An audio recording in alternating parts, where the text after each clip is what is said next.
Hi, this is Charlie from Vintage Speed. What we're going to show you here is hooking our stainless steel 6-2 straight linkage onto a manifold using 6 Holley 94s.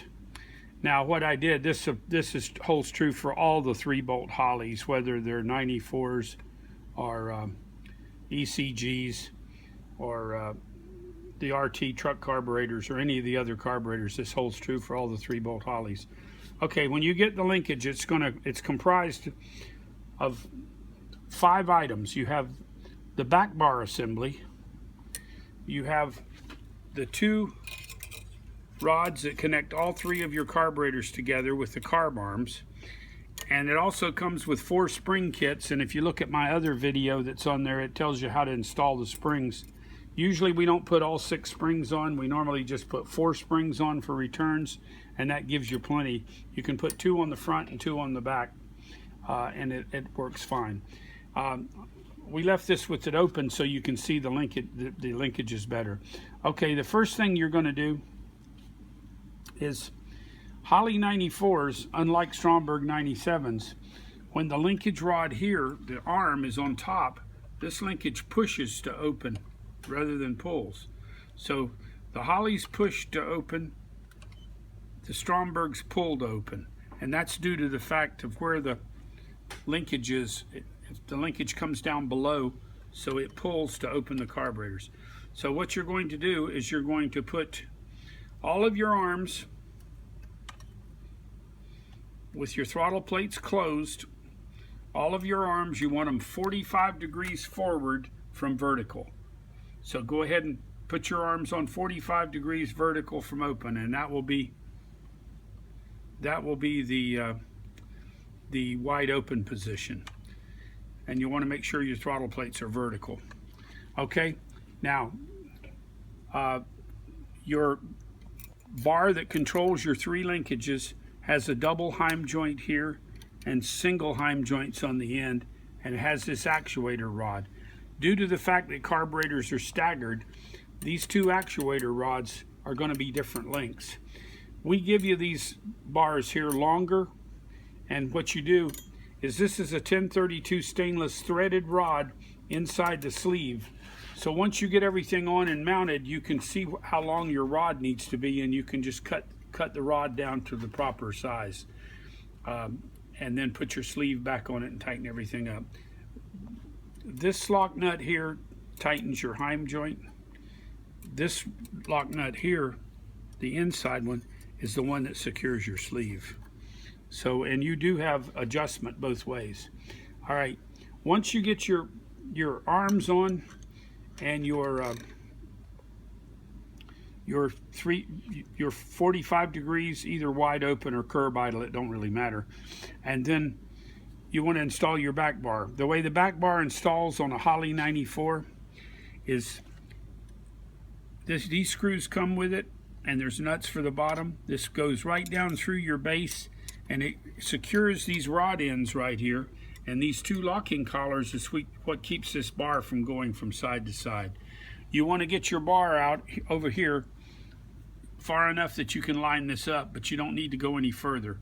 Just leave this much of your bar sticking out, and then when you get finished, this pull arm can be slid over here and make it a lot more compact. For this video, I leave the rod long because I never know how wide the manifold is you're going to be putting it on. So secure your heim joints, put your back bar assembly on, and then with these all in the closed position like they are right now, you want to install this arm facing the opposite of these arms. So if these arms are 45 degrees to the rear in the closed position, you want this arm 45 degrees to the front. Now you can mount this arm here, or if you want to, you can mount that arm here. There's not room to put it in the middle, but you can put it in here, or you can put it here, or you can put it here. There's so many different variations of these log manifolds and stuff. I've tried to figure out every possible combination, but there's no way that I can have one that fits everything. So I make this so that it's universal. And now remember, these can be shortened, but generally we make them long enough that most of these 6.2s are on 4.5 to 4 3/4 inch carb center, and these arms will accommodate that. These arms I'm going to give you are going to be real long because I never know the spacing between the carburetors this way, so you'll have to trim these arms down to fit them once you get everything on. So once you get everything on, tighten your Allen screws on these locking collars. That keeps the linkage from moving side to side. Once you get it all together, you can move this in here or here, and you can just take a cut-off tool and cut this off, cut the stainless rod off, and your linkage should work just like that right there. Now we're going to give you a rundown and show you how these go.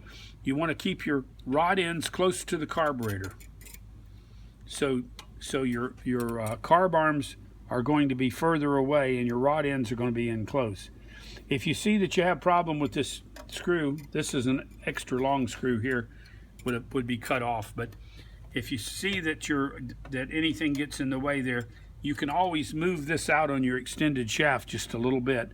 Don't move it out too far because things get real tight in here, get real close.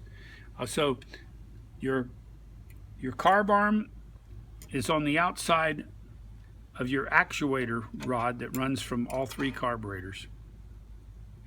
Then this rod can be attached to either side of that, but it works better if you put it on the outside and runs down. And this uses a long screw that holds it, and that gives you your actuation for your. These are nice linkages and they work really good. They're nice and smooth, and they're so rigid that you don't. What one carburetor does, the other carburetor will do exactly the same thing, and that's what you want. These flimsy linkages with single rods that are not beefed up, they flex, and it causes you a lot of problems in tuning. When you set this up right and you get everything done just like you want it, this linkage will give you good service on the street. Like I said, back to this side, I'm showing these shafts sticking out. Once you're finished and you got everything just like you want it, you can take and cut the shafts off if you like, so they're not sticking out. All right, now we're going to talk about this linkage for a Stromberg 97. Basically, the linkage is the same way, except on a Stromberg 97, the linkage pulls to open.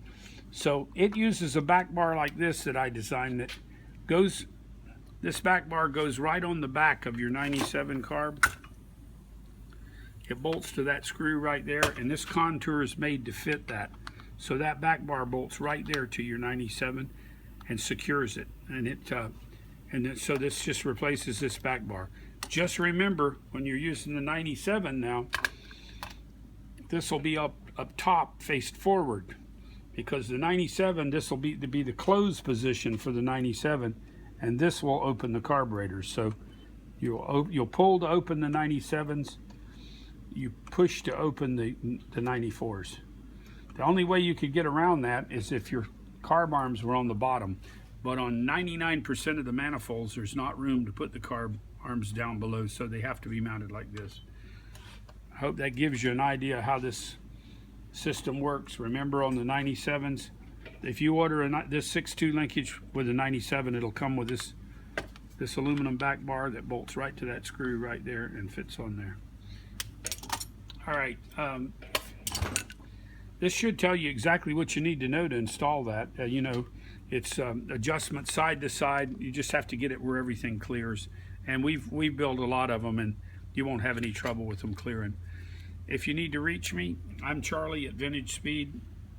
You can order this linkage off our catalog. It's www.vintagespeed.com, or you can call us here at the office in Florida, 772-778-0809. Thank you.